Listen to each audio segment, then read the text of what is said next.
Hello, everyone, and welcome to Slash Film Daily for Wednesday, March 17th, 2021. On today's episode, we're going to discuss what we've been up to at the water cooler. This is Slash Film Editor-in-Chief Peter Sciretta. Joining me on today's podcast is Slash Film Weekend Editor Brad Oman. Hey, that's me. Senior Writer Ben Pearson. Hey, what's going on? And writers Hoai-Tran. Hey, everyone. And Chris Evangelista. Hello. So Jacob is busy at the virtual South by Southwest Film Festival.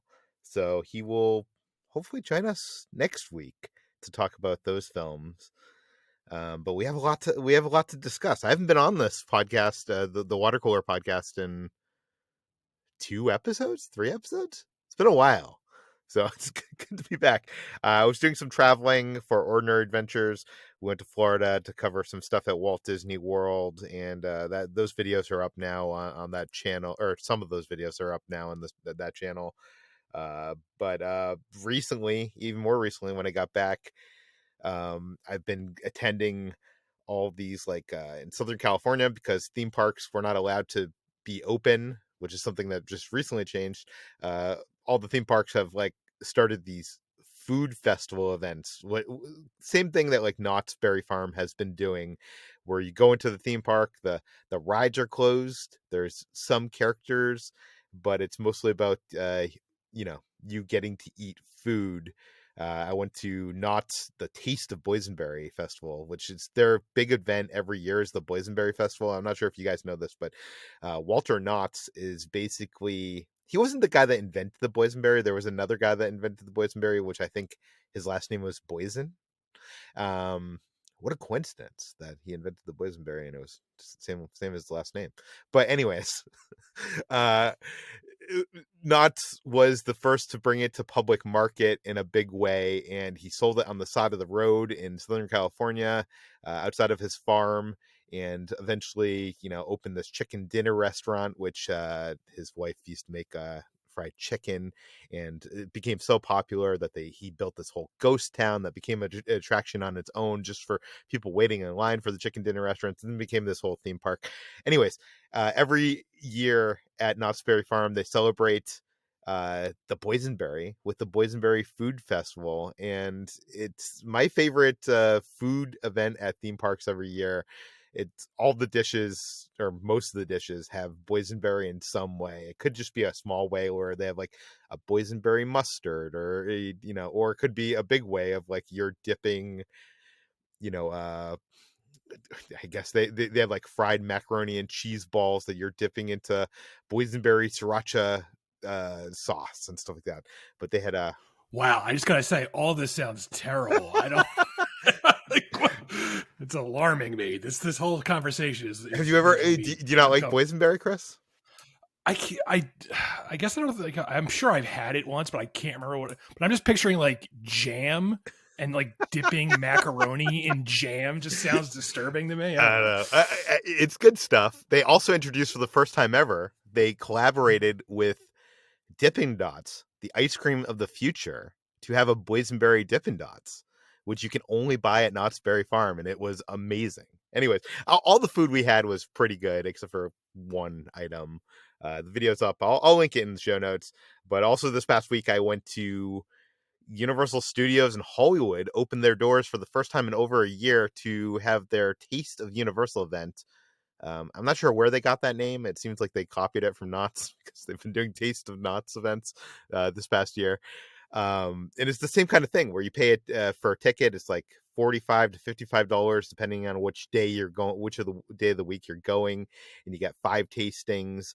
I will say this, that the food at Knott's is generally much better than the food at Universal. Universal doesn't have great food, aside from Wizarding World and a couple of the new eateries. But it was fun. It was worth the ticket. I think it sold out for the entire month of March, and it seems like all the theme parks in Southern California are starting to move their gears into the reopening mode, because they're allowed to open April 1st. I think today the news was that Disneyland is opening in April 30th. So, but tomorrow, I'm not going to be here for the podcast tomorrow, because tomorrow they are having the opening day of the Touch of Disney. Disney decided to change the first word a little from Knott's, so that they're they don't look like they're copying it enough. And they're opening Disney California Adventure for a food festival, and we'll have the video up on Friday for that. But that's, I mean, I've been busy with a lot of that stuff. And yeah, not much else. I know you guys were talking last week about getting shots or preparing to get shots, or Brad being frustrated of the shot situation. And I think my shot, I did get a schedule. I'm gonna be getting my shot on March 25th. So what is that, a week from now? A little over a week from now. So I'm excited to get vaxxed. Brad, last week on the podcast, you were talking about how frustrated you are with your state and the process of getting the vaccination. But it sounds like you actually you found someplace. Yeah, I had to take matters into my own hands, essentially, and I just fought everybody and stole a bunch of shots. No, it was I had already started looking into like the wait lists at certain pharmacies and grocery stores that have pharmacies and things like that. And the wait lists were very long, and they weren't, reaching the areas that would have applied to me, not just because of age, but even certain like comorbidities. And so just waiting to hear that happen. But then I found out that certain areas were taking calls from people at the end of the vaccination day to claim the extra doses that come from because of how the vials are used.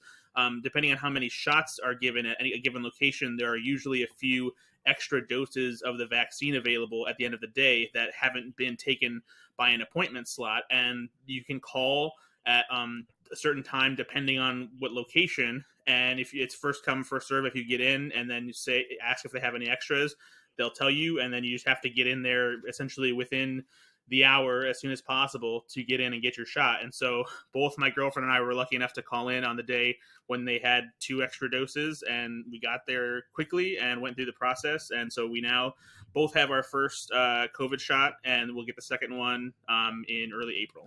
I'm so jealous. It seems like here in California, I've tried to do that, Brad, and it just seems like everybody's like, so like it's like the hardest ticket to get in California is to get that vaccination shot. Yeah, I'm sure it's way crazier over there. It's probably a lot easier here since I live in a much smaller town. HT, what have you been up to? I appeared on the most recent episode of Filmcast to review Raya and the Last Dragon. I'm always happy to be to talk movies with that crew, even though last time I kind of was on the sinking ship with Wonder Woman 1984. But this one was a lot of fun to talk about and to speak about the issues of Southeast Asian representation and some of the failures of representation in that movie, which I also talked about in an NPR interview that I forgot to plug last week. Whoops. But yes, I appeared on NPR to talk about the issues with casting largely East Asian actors in the main speaking roles of Raya and the Last Dragon, with Kelly Marie Tran being kind of the sole high build actor in the movie. And I didn't listen to the entire thing because I was a little bit nervous about how I sounded. So if anyone who listened to it and thought it was good, yeah, please let me know because I need that validation. I listened to it, HT, and it was good. Okay, great. But in that conversation with the NPR host Rachel Martin, I did speak about some of the failings of representation in Raya and the Last Dragon and my disappointment with it, especially in light of I don't know if this is the part of the conversation that got into the final product, but in light of like anti-Asian violence that has been ongoing since the beginning of the pandemic, and how Southeast Asian people especially need that kind of visibility, especially because a lot of Southeast Asian people have been unduly targeted in this spate of anti-Asiation violence. And I just wanted to give a mention to the particularly egregious act of anti-Asian violence that took place yesterday in Atlanta, Georgia. And just wanted to put that. Sorry to bum everyone out, but I just wanted to give a mention to that, especially because I've been talking about Asian representation a lot lately, and especially with Raya. So it's just been on my mind, and I wanted to, talk about it a little bit. And that's my piece. Yeah, I want to see Raya, but I don't want to pay that $30. I would say it's worth the $30. I know, but like, I'll be so mad at myself, HT, if like in 3 weeks it's on Disney Plus for I want to say free because I'm paying for Disney Plus, but it's included in Disney Plus without the $30. Well, Peter, and this is something that's not going to apply to our listeners, but you do have access to screeners, I think, through Disney Plus. And I thought I got access to that the Raya- screener like for the junket, and then it expired. So it expired. Yeah, because I made sure to watch mine before it expired. But Peter, think about this: how much money did you spend trying to find a black kyber crystal? And don't you think you could spare $30 to watch a good movie? Fine, Brad, fine. It's also weird. I feel I know HT, you're a big part of this conversation about Raya around Raya and stuff, and that's great. But I do feel like this hurdle of a $30 price tag has made it so it's not like a big conversation around this movie where it should be. That's kind of my thought too. I haven't talked about it a lot, but it feels like Disney has somewhat buried Raya and the Last Dragon, despite it being this big bastion of Southeast Asian representation in the first Southeast Asian movie that Disney has done. And I feel like there's been a lot less marketing and a lot less just chatter around Raya in the weeks leading up to the release, and kind of crickets in the aftermath of its release. So that's just my own personal thought. I think Dave Chen has a similar thought too. We talked about this recently. So yeah, it's weird. I mean, it's not like Disney has been doing that with a series of films with representations of different, like Mulan and their first African American Pixar film. Yeah. I don't know. Yeah. It seems they're in a weird situation. Like, I don't know. I can't imagine what it's like to be in that executive room of being like, we have this content in the can. Should we wait until theaters recover, or should we use it as a loss leader to get people to Disney Plus? But it does feel weird that the stuff that they're dumping seems to have some similarities. I don't know. Yeah, they're all POC led. Yeah. In some way. Okay. Another thing I want to mention, I got invited to this. I wanted to hear what you guys thought of this, because I got invited to this Godzilla versus Kong screening that was in LA. It was a drive-in movie theater thing, but it wasn't like at a drive-in movie theater. It was like at this like drive-in movie theater that they built in a parking lot, and it happened last night.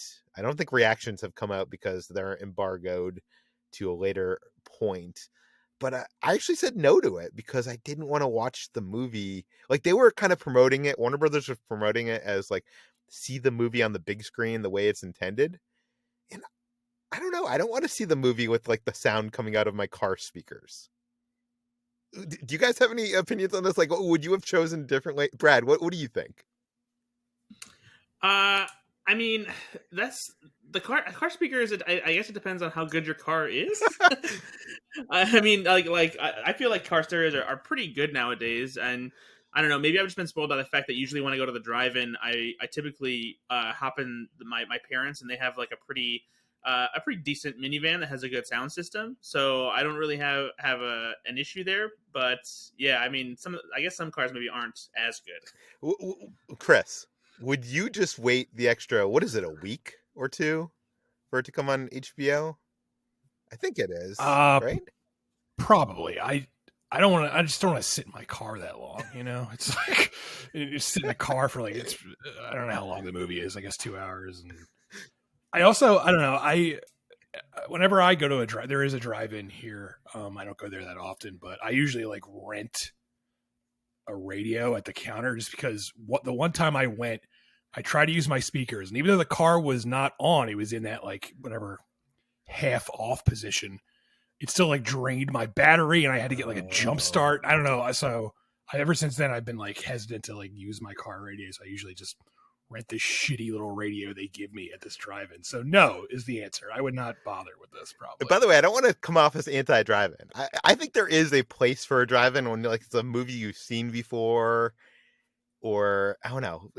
Or crap. If you're going to see like oh, this is going to be crap, you can go to a drive-in. But this is also not a big screen. Ben, have you seen the pictures of the screen? Like how? Yeah, I have. Well, yes. What would you have done? No, I absolutely would have waited. I think, and for some people, like the novelty of seeing the thing a little bit sooner would outweigh the comfort of the experience. But I don't know if it has to do with age or what, but I'm just like at a point in my life where like I value comfort over, exclusivity or whatever. Like, if it means waiting a week for like a more comfortable experience, I think for most things I would probably do that, almost across the board. Yeah. Speaking of age, HT, you're the young one here. What would you have done? Would you have gone out in your car, or would you have waited a week to see it at home? Well, as a New Yorker, I don't have a car. So this is a conversation that I'm probably a little bit out of, but I still have the novelty of going to drive-in theaters. I never really had a drive-in theater around me growing up. So I went to one for the first time during COVID. And so that was exciting for me. And also it was a movie I'd seen many times before. So the sound and visual issues didn't bother me. But yeah, I don't know. I think it's still, the novelty of it is still exciting, and seeing a movie actually outside and on a big screen, so to speak, would still be exciting enough to bring me out if I had a car. If you had a car. I wonder how they would handle doing an event like this in New York. Well, I guess you can't do it because it's probably cold there right now, right? It is. It was really warm like 2 weeks ago and last week, and then suddenly it's dropped down to 20s again, and I hate it. Like, no one has a car there. Like, I don't know how they would even handle that. That's probably why they didn't even do it there. So, okay, let's move on. Let's talk about some stuff that we actually did see and what we have been watching. Chris and Ben have finally seen it. They have seen the Snyder Cut. And I know we are going to have a big spoiler discussion about this next week. So we don't want to get into any spoilers. People have not seen this, but I do want to get your brief reactions, or brief, like, spoiler-free reactions. And Chris and Ben, I think you both are on the same page. It didn't seem like you were eagerly anticipating this. So, Chris, what did you think? I liked it a lot more than I thought I was going to, and I've said this before, but I don't go into any movie like hoping to hate it. I didn't go into the Snyder Cut being like, haha, I hope this is terrible. Like, I wanted it to be good. I was nervous it wouldn't be, just because I'm not a big Zack Snyder fan, and the theatrical cut of Justice League was, crappy to begin with. And, all, the years of hype and the years of the fans acting, certain fans acting the way they did just sort of like soured me on the idea. But, I go into every movie with an open mind, and I came away from this liking it a lot more than I expected to. It has a lot of problems. I have a full review up on slashfile.com, so please, everyone, read that. But I do think it's an interesting experiment. It's a movie that deserves to be seen.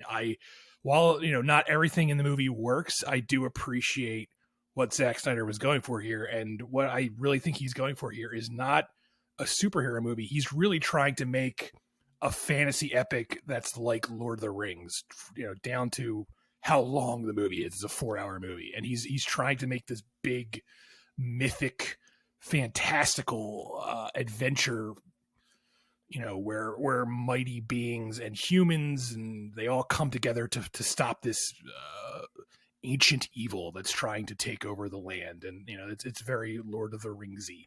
So again, there are things that really do not work in this, and I don't think it needs to be 4 hours long.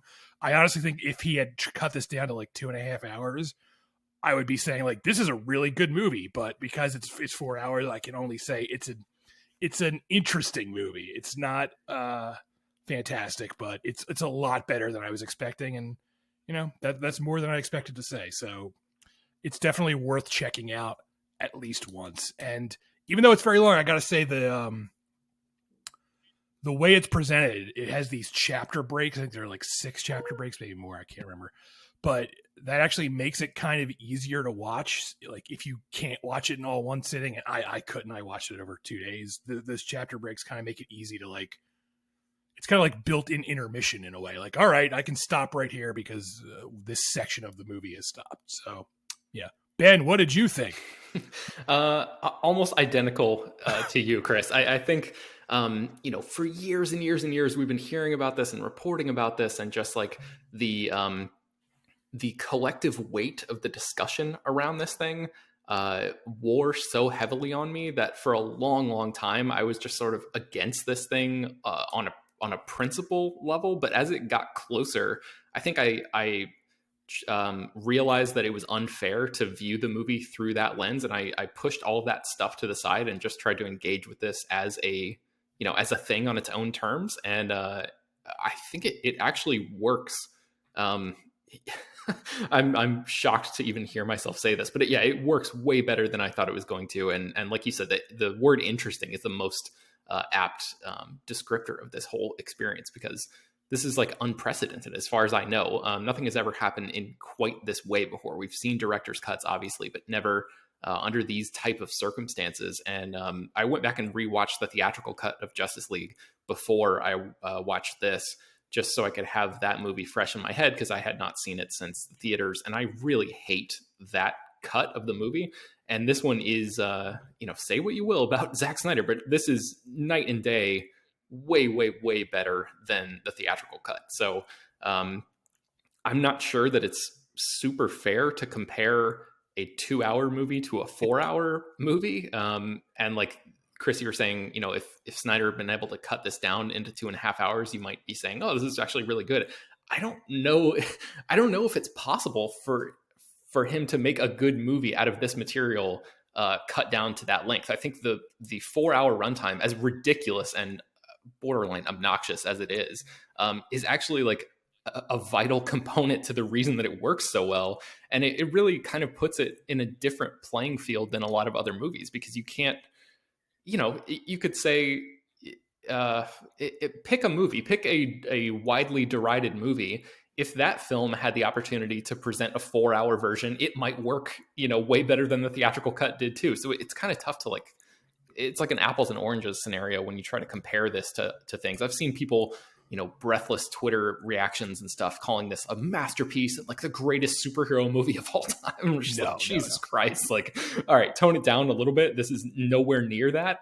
So please don't set your expectations that high. But I think it's overall a mixed bag. There's some really sort of pure Zack Snyder obnoxious stuff in here, but there's also a lot of stuff that works way, way better than it has any right to. I feel like the closest example I can think of something that's like this would be Kingdom of Heaven, Ridley Scott's movie, where it had a theatrical cut, and then on DVD and Blu-ray, it got this much longer director's cut, and it's like a completely different movie. And the director's cut is like the superior version. Like, it has whole new subplots that are nowhere in the theatrical cut. So like that's like the closest example I can think of anything that comes close to this approach. But I also feel like Kingdom of Heaven is a better movie. So that's that. Well, I'm very interested to see this. I have been saying all along that Zack Snyder, his history with director's cuts, or the cuts that they put out on home video, have traditionally been better than the theatrical releases, which are cut down, significantly. It seems like, Warner Brothers allows him to film these like really long versions of the movie. And then they're like, oh, we need to fit this in a 2.5-hour time slot in a theater. I don't know why we didn't tell you this beforehand. And I'm not sure why this happens every single time we do it, but can you get it down to 2.5 hours? And it's like, sure, you can. And it ends up being not as good, because if you take any story and you cut it down, usually it's not as good. But I'm now more intrigued to see this, because I know you guys, I'm not saying that you guys went in to hate it, because I know that you guys are not like that, but I felt like there was a sense of dread of this coming, and especially, I mean, yeah, I was dreading, I was definitely dreading it, because like I said, I don't love Zack Snyder, and even when he does kind of get to do what he wants to do, like I think like Batman v Superman is a good example of this. Like that had director's cut, and I honestly think the director's cut is terrible. It's just as bad as the theatrical version. I think it's slightly better. No, it's not at all, Peter. It's a terrible movie. But this is, of all the superhero movies Zack Snyder has made so far, this is the one I like the most. I do not like Man of Steel. I know a lot of people like that movie. I think the only thing good about that movie is the soundtrack, which is amazing. But the movie itself, shit. Total shit. This is like the best superhero thing Zack Snyder has done. So that's what I think. Yes, even better than his Watchmen movie, which is also bad. So Ben, I have to ask you, since since Chris made that comparison, how does this compare to his superhero catalog? Yeah, man, it gets back to what I was talking about, where it's really tough to compare something that is this sprawling to, something like Man of Steel, which had those sort of like studio mandated restrictions on it that this movie does not have. Just say I'm right, Ben. Come on, I need this. It's tough, man. I really don't know, Peter. I don't think I can answer that question. I think there is. God, I don't know. I'm sorry. You put me on the spot. We'll come back to this on our spoiler discussion, because I'm sure we're gonna have a lot to discuss. We're gonna do this next week, probably on Monday. We're gonna have a lot of. I've heard some things about this movie, and there's gonna be some conversations going on, so you're not gonna want to miss that. Yeah, we're going to talk about the big Joker scene. You can't wait to hear about that, people. It's going to be amazing to talk about that. Okay, let's move on. What have I been watching? I did get to see the first episode of The Falcon and Winter Soldier. This is the new show on Disney Plus, set in the Marvel Cinematic Universe, and it stars the two characters, Falcon and Winter Soldier. I know that Jacob talked about this last week, so I'm not going to bore you with too many details, but I will say that this does feel more like a Marvel movie than WandaVision, and that comes from a person who loved WandaVision and loved how different and interesting it was. And when I said this on Twitter in our social embargo, some people took that as like me slamming either WandaVision or me slamming Falcon and Winter Soldier, because I don't know. After the first episode, I really, really am into the first episode. It just feels like it feels more in line with what we got from the Marvel Cinematic Universe, in terms of like the no spoilers here, but the show has this action set piece in the first half of the episode that feels nothing like I've seen of anything on TV. Like, it really feels like a big Marvel set piece. I'm not saying the choreography is as good as the Russo brothers or whatever, but like it goes so big that it's so ambitious that you have to admire it, and it's without compromise. Usually when stuff like that happens, it's like Agents of S.H.I.E.L.D. or the CW shows, and the special effects are horrible. No offense to anybody who likes those things, but I don't know. I was just kind of like, this is so cool that we could get an experience like this on the small screen in a TV show. That said, I do think that people that did like WandaVision for the character stuff will like this, because this is kind of like a sequel to Winter Soldier in ways. And I think what Marvel is doing with these Disney Plus TV shows is very interesting, because in the movies, you only get a certain amount of time to deal with like these characters on a human level, and then you got to fast forward to the action. And these shows are really getting into the weeds of things and able to get you to care about these characters in a greater depth. Like, we're dealing with, obviously we dealt with Winter Soldier and what Bucky went through with Hydra in the movies, but we really didn't get into how much of a toll that has had on him as a person, and what Falcon has been going through. He's prominent black superhero in this world, and coming out of the blip. I don't know. There's a lot of interesting things here, and I am very excited to watch more episodes. And I'm happy to report that I really, really dug this quite a bit. So does that come out this Friday? Yeah, it comes out tomorrow, or I guess tomorrow night. And yes. we are planning on doing. Ooh, I got excited there for a second because I thought tomorrow was Friday. Thanks a lot, Peter. Sorry, Chris. He does this like once a week in our Slack channel. He's like, at least tomorrow is Friday. I have no concept of time. I don't know what day it is. But yeah, I think we're planning on doing a spoiler discussion, at least around the first episode. I'm not sure if we're going to be doing the same Mandalorian WandaVision thing that we had committed to. We'll see.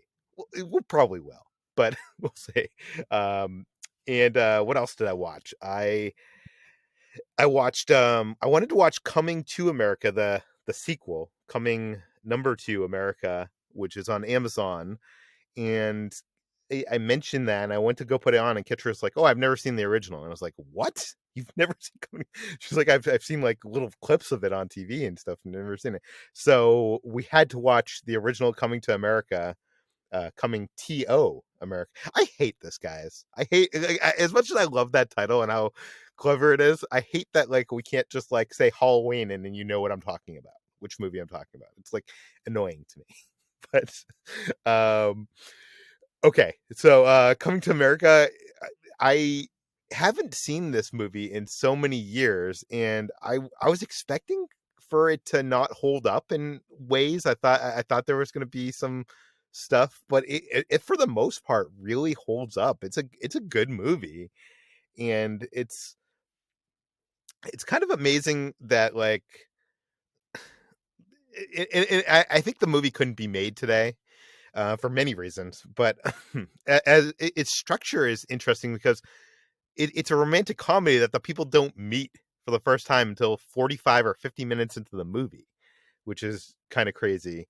Um, I don't know. A hot take: Coming to America is actually a good comedy that you should check out.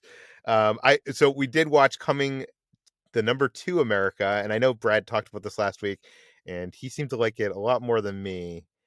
I felt like the plot of this was just way convoluted. So much of it was not funny. It rang to me like when I hear people say like that Mandalorian is too fan servicey or something like that. This felt too fan servicey to like I'm not even sure there's fans that appreciate the like little nods that some of this film sometimes gives. Like in the first film, there's like these homeless people. I'm not spoiling the film in any way, but in the first film, there's a bunch of homeless men that were, I guess they were in one of Landis's previous movies, what, Trading Places, I think. And like there's a mention to them, and there's like a whole plot point with them in this movie. And it's like, did anybody care about the homeless men that were in the first movie for like 5 seconds? I mean, it's not like it's a huge I plot point. know. It's more of just like a fun Easter egg in the beginning, and it's Yeah. like it's the same size as the one in the first one, which is just an amusing crossover. I don't know. I felt like there was a lot of things like that, and I don't think that the story of having his long lost son come to uh, what is the country, Brad? I'm forgetting. I Zamunda. was going to say Wakanda, but it's like Zamunda. Uh, his long lost son coming to Zamunda. Like, I don't think that's as interesting as a king having to hide like his royalty and going to Queen. I don't know. That story was just so much more interesting, and I agree with you, Brad. There isn't the chemistry between the two leads isn't quite there. I don't know. It just feel. I don't know. I'm glad that you liked it, Brad. I'm wondering if I would have had a better reaction to this if I didn't watch it immediately following rewatching the first one and seeing how good that one was. But it's there. It's on Amazon if you want to watch it. So, um, what else have I been watching? Oh, I watched Assembled, the Making of WandaVision. This is a 1-hour special on Disney Plus. This is on the making of the WandaVision series as a whole. By the way, it seems weird to me that Disney Plus introduced this whole Disney Gallery series for Mandalorian, which seemed to me that like that was going to be like their like title for their making of all their like Disney Plus shows, and then they change it with with WandaVision. So are they just going to use Disney Gallery for the Star Wars shows? That doesn't seem like it fits the Star Wars shows. Oh no. I feel like Marvel probably wanted their own thing because it worked so well with their brand to call it Assembled and use it with all their different shows that they'll still end up using the Disney Gallery brand for other stuff. Yeah. Well, this is, if you liked WandaVision, this is a must see. It's so interesting to see how they were shooting I mean, it's all the stuff that we've talked about on the podcast in the past. So it's not like any huge revelations, but seeing them shooting that first episode in front of a live studio audience and actually getting to see the set design in color, because you only see it in black and white in that episode, seeing how they were shooting everything with like the lenses of the era, and I don't know how it all comes together. And also it's I don't know, some people were like wondering, like, did the cast and crew of the show think that everybody was going to have like all these theories and stuff like that? And there's like one moment in the show, I think Elizabeth Olsen is on set, I think shooting the first episode, and she's like saying how she's excited to see the fan theories. So clearly they knew that that was coming. Maybe not to the level that it came, but if you have seen the Mandalorian, the Disney Gallery Mandalorian specials, and you like that, it's edited in the same way and has kind of the same excitement to it. Like you feel like you're on set watching something being made. Do you get any like drama? Is there anything like, you know, insightful? Not really, but I would. In the one disappointment I would say about it is it doesn't really get into the weeds of production during COVID. I think that would have been interesting because that shut down production and then they had to restart in California, and I think they could have gone more into that, but I'm sure they didn't want to have any negativity in this thing because it's Disney. But yes, that's assembled, the Making of WandaVision, and that is on Disney Plus. Check it out. Chris, what else have you been watching? I got to see the first 13-ish minutes of the new Mortal Kombat movie because I was on a media event, a roundtable interview with the director, Simon McQuoid. And I wrote about all this on slashfilm.com, so I encourage you all to go read it. But the first 13 minutes, pretty good. It's a very, very violent movie, which is fitting since the games are so violent. And the original Mortal Kombat movie, which came out in the 90s, had a PG-13 rating, so it toned down the blood and gore. But this one is R-rated, so they're really leaning into that R rating to the point where it's almost like overdone. Like in the first 13 minutes, there's like a big fight sequence and people get like stabbed a lot, and the blood that flies out of them is like, it's more blood than humans have in their body. So it's going to be a little, it's going to take a little getting used to, I guess, but it's hard to talk about the movie as a whole because, like I said, it's only the first few minutes. But I liked what I saw so far. I do think the movie has a little, it's taking itself a little too seriously, I guess is how I think of it. Like the opening scene, it's in like the 1600s, and it shows Scorpion and Sub-Zero before they become Scorpion and Sub-Zero, but they still have a rivalry and they're fighting, and it's doing some things that like a lot of tentpole franchises do that I don't think they need to do, in that it's giving us backstories of things we don't need. Like you literally learn the backstory of that rope hook thing that flies out of Scorpion's hands, and a part of me is like, I don't really need to know where that came from. Like I just accepted that he has a hook rope in his hands. Like I don't need a backstory on that. But other than that, I liked what I saw so far. I'm looking forward to seeing the full movie as a whole. And like I said, I have a write-up of what I saw, and I have a write-up of my very, very brief conversation with the director. It was a roundtable interview, and for people who don't know, roundtable interviews, a lot of times you only get to get like one question in because you're dealing with like 50 other people, and that's what happened here. So, but I wrote up some other things he said to other people, so check it out, slashfilm.com, and we'll link that in the show notes. Brad, what have you been watching? Not much, but I did take the time to watch the Apple TV Plus documentary, Billie Eilish, The World's a Little Blurry. As you may have guessed, it's about the chart-topping, Grammy-winning singer, Billie Eilish. She is the one who's singing the theme song for the new James Bond movie, No Time to Die, which also just won a Grammy.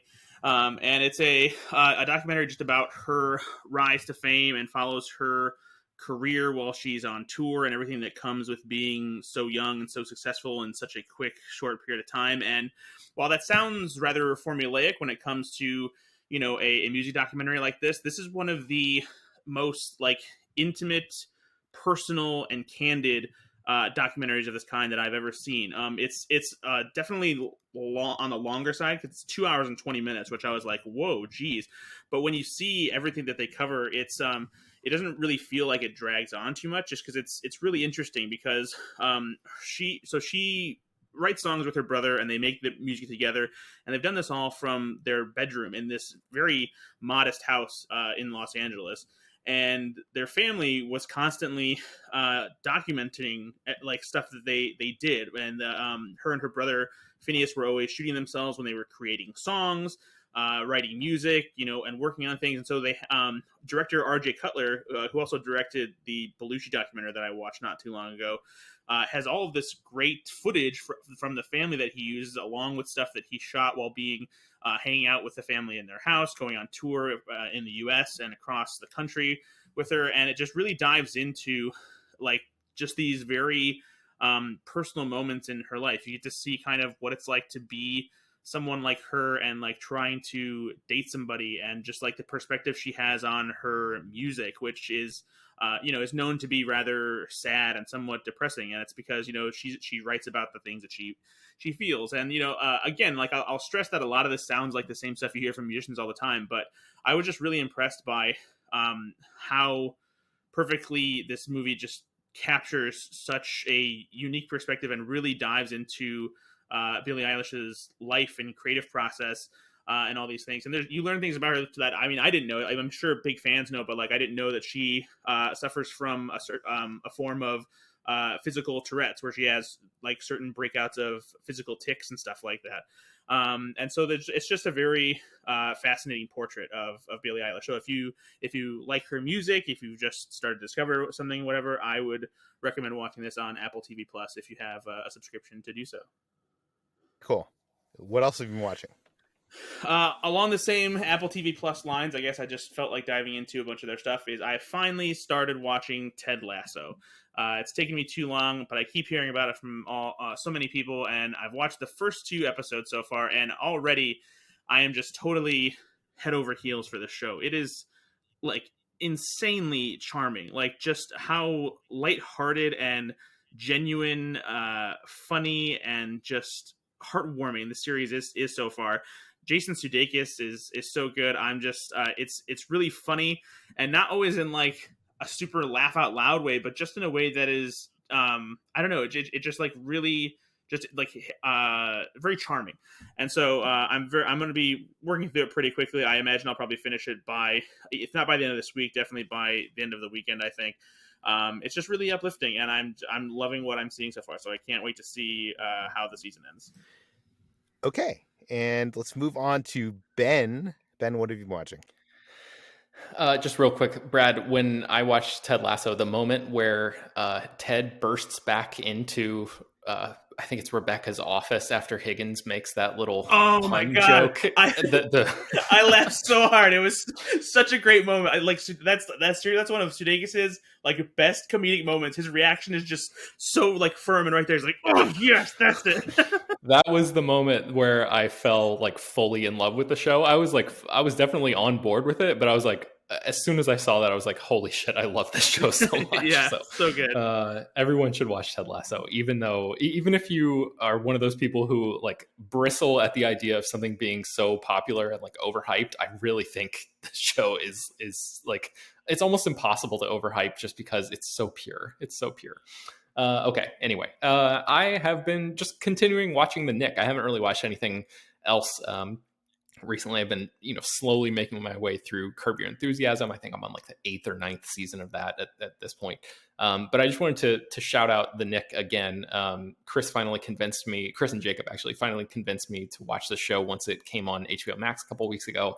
And man, I love it so much. It's so incredibly good. The show originally aired in 2014, but watching it right now, it feels like it could have been made yesterday. I mean, I guess that's a bad example because of COVID, but in terms of the timeliness of the subject matter, it is kind of like at times genuinely shocking to see how relevant some of the plot points in the show are to stuff that we're dealing with right now.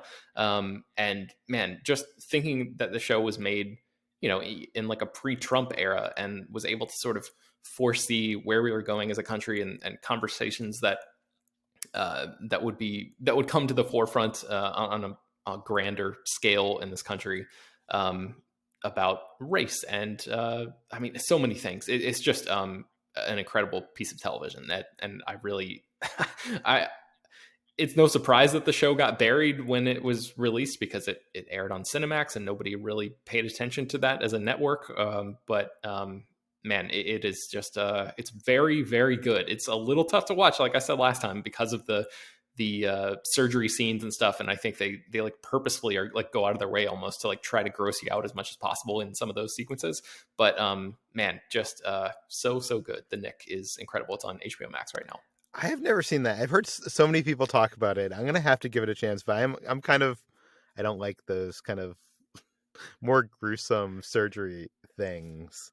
There was an eye thing, an eye no, related surgery that happened, and I just like had to like fully opt out. I just like turned my head away from the screen, which I never really do. And I was like, I'm just not going to engage with this for like a scene. And normally just to be clear, I don't like Ben's making this show sound like it's like a Saw movie. There are other things going on in the show besides gore. So yeah, 100%. Like the surgery stuff takes up I don't know 3 to 5 minutes of every hour-long episode or something like that. It's really not percentage-wise. It's not that much. It's just it handles that stuff in a way that not many other shows do, especially because of the period setting, and so that you have this sort of like cringe factor of like, oh my god, they're actually doing this, and then like, oh wow, these were the techniques they were using at this time. It's all like super fascinating. But yes, the drama is definitely, and the character work and all of that stuff, the performances, the direction from Steven Soderbergh, all of that is at the forefront of the show, and is what makes it a tremendous piece of television. The other stuff is just the thing that like some people I can imagine might be like, all right, I gotta get off this train. I can't handle this. But I encourage everybody to give it a shot, even though I'm not sure how many people will make it all the way to the end, but you'll definitely be rewarded if you do. I've heard Cinemax has like a few shows that are really good, but like I feel like no one either has Cinemax these days because they're just streaming HBO Max, or people have written off Cinemax as because before like 10 years ago, their original stuff was all like Skinamax, like sleazy kind of stuff. Mm-hmm. But like they've had some good stuff like Warrior, Banshee, Strike Back. I haven't seen any of these shows, but I've heard quite a few good things about them. So I don't know. Maybe they're in this age that we're all looking for something to binge watch. Maybe there's something there in your Cinemax on demand or whatever. Is it Cinemax Go? It's HBO Max. They ported over this stuff, the Nick and Warrior and Banshee at least over to HBO. So Max. Now that everybody has HBO Max, they'll have time to see some of the Cinemax stuff. Okay, let's move on to what we've been eating. Brad, what have you been eating? Found some new snacks, including a new candy bar called the Hoai-Tran, which is, I guess, what you would say like the Hoai-Tran. It's like, so that there's the candy bar, the whatchamacallit, right? Yeah. Yeah, so this is a different one. Is this a sequel? Is it by the same company? It is by the same company. I don't know if I would call it a sequel, but it's just, I guess they're just trying to capitalize on the nonsensical nature of, that candy bar name and coming up with something that is a little bit different, I guess. I don't know. But anyway, it's I personally like it more than the whatchamacallit. It has a peanut butter cream layer, chocolate Rice Crisps. It's covered in milk chocolate, and so it's pretty thick and I don't want to say chewy, but it's just chunky because of the Rice Crispy layer and the peanut butter cream. But I really liked it. And so it should be out everywhere on shelves now. I found it at Walmart near the registers. So it's in a red wrapper as opposed to the normal beige wrapper of the whatchamacallit. So a Hoai-Tran, find it, and I think you'll like it. Also, so I'm a big fan of Puppy Chow or Muddy Buddies, whatever you want to call it, the Chex Mix that's covered with peanut butter and chocolate. And the one that is available on shelves from Chex isn't necessarily always as good as like homemade, because when it's homemade, you usually end up getting like a pretty good, helping of chocolate peanut butter on the cereal. And the Muddy Buddies that you buy, they're not necessarily quite as fulfilling when it comes to the covering. But I tried a new version of it because they just released a Pretzel Bites version, which It's little like circular pretzel nuggets that are covered in the same chocolate peanut butter with powdered sugar formula, and they're pretty good. They're not quite as satisfying as the Chex Mix. There's something about the pretzel bite itself. I don't know if it's just too tiny, so the ratio of like the pretzel to the rest of the ingredients isn't quite as satisfying as it is with the cereal. Because with the cereal, it's hollow on the inside, and so some of it seeps into the inside of it. And here, it's just like a pretzel chunk in the center. So it's not bad, but not as good as the regular Muddy Buddies, in my opinion. So I got the chocolate peanut butter one, and there's also a cookies and cream one, but I didn't really like the cookies and cream one with the regular Chex cereal, so I didn't go out of my way to try that one. And then there. By the way, Brad, I'm looking at the wrapper for the Who's What's It, and there's like this big name on it, Lisa M, and I'm like, oh, are they doing that thing where like Coca-Cola, like, this one's for Peter, or what, like that kind of customized thing? But no, it says the candy bar was named by Lisa M. Yeah, she won a contest. I guess they like asked for someone to come up with a good name for this candy bar, and they had like tens of thousands of entries, and she's the one who won. That's cool. Does her name get to be on there for the history of if this candy bar sticks around, or is it just like the inaugural bar? I don't know. I'm not sure. That's a good question. We'll have to write a very inquisitive letter to Hershey to find out. And so I also tried these two Carnation breakfast essentials, essentially, which they call them, health nutritional drinks, I guess. So they're basically just like protein breakfast shakes. And these are flavored after Fruit Loops and Golden Grams. And those are two cereals that I love as a cereal fan in general. And so I just wanted to try them in their liquefied milk form. And they're pretty good. Since they're protein shakes, they're a little bit thicker than your average milk, definitely thicker than the Cinnamon Toast Crunch milk that I recently talked about. But they're both very good. They have the Fruit Loops flavor is great there, as is the Golden Grams flavor, which actually, despite having a honey graham, flavor clearly in there, it does taste pretty close to the Cinnamon Toast Crunch milk as well. But both are pretty good if you happen to like those things and you don't have time to have like cereal in your car. Wait, does it have like little chunks of like? No. It's a purely like liquefied form. It's not like if you got like a milkshake with cereal in it or anything like that. It's no cereal chunks in it. Okay. So you don't have, if you're a texture person, you don't have to worry about that. Wait, is this something you'll get again? I mean, maybe. It's like I got them mostly just to try them, and I don't have like breakfast protein shakes super often. So I would say if you are a person who does like having protein shakes, and you like these cereal flavors, they're good. For me, like I wouldn't get them again, but not because I don't like them, just because it's not part of my usual breakfast routine.